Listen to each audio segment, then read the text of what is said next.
मुंबई उत्तर पश्चिम की लोकसभा सीट पर शिवसेना की शिंदे गुट के उम्मीदवार रविंद्र वायकर को 48 वोटों से जीत मिली थी। उन्होंने शिवसेना के उद्धव गुट के उम्मीदवार अमोल कर्तिकर को हराया था। वोटिंग सेंटर पर गड़बड़ी की आशंका जताते हुए इस मामले में एफआईआर दर्ज कराने की मांग की गई थी, लेकिन अब इस मामले में एक बड़ा अपडेट सामने आया है। पुलिस की तरफ से रिटर्निंग ऑफिसर पर आरोप लगाया गया है कि वो इस मामले में एफआईआर नहीं दर्ज होने दे रहे हैं। एक रिपोर्ट के मुताबिक रिटर्निंग ऑफिसर पर आरोप लगा है कि उन्होंने वोटिंग हॉल के सीसीटीवी फुटेज उपलब्ध कराने में सहयोग नहीं किया। मुंबई के काउंटिंग सेंटर में वायकर के रिश्तेदार को कथित तौर पर मोबाइल फोन का इस्तेमाल करते हुए देखा गया था, जबकि इलेक्शन कमीशन ने ऐसा करने पर प्रतिबंध लगा दिया था।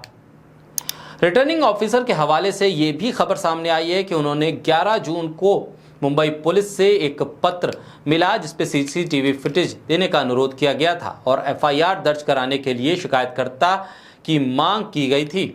रिटर्निंग ऑफिसर ने कहा कि वो सीसीटीवी फुटेज भेज देंगे। आसपास के 77 सीसीटीवी कैमरे हैं। विवाद 4 जून को शुरू हुआ था, जब शिवसेना उम्मीदवार रविंद्र वायकर के रिश्तेदार मंगेश पंडिलकर को वोटों की गिनती के दौरान नेस्को सेंटर में कथित तौर पर मोबाइल फोन का इस्तेमाल करते हुए देखा गया। भारत जन अधिकार पार्टी के सुरेंद्र मोहन अरोड़ा ने तुरंत पुलिस को इसकी सूचना दी और एफआईआर दर्ज करने का अनुरोध किया।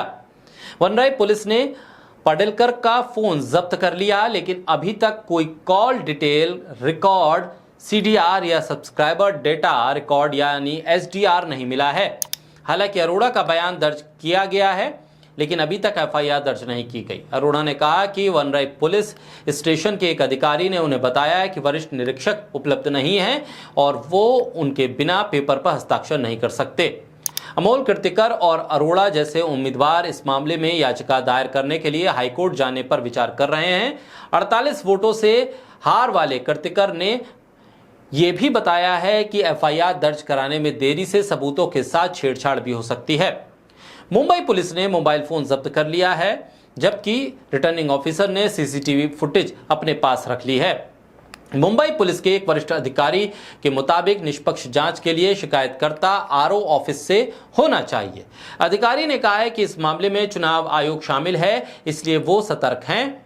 एक बार एफआईआर दर्ज हो जाए फिर कॉल रिकॉर्ड प्राप्त किए जा सकेंगे और फोन की जांच की जा सकेगी। इस पे यह भी कहा जा रहा है कि एफआईआर के बाद जांच रिपोर्ट आरओ या कलेक्टर को सौंप दी जाएगी।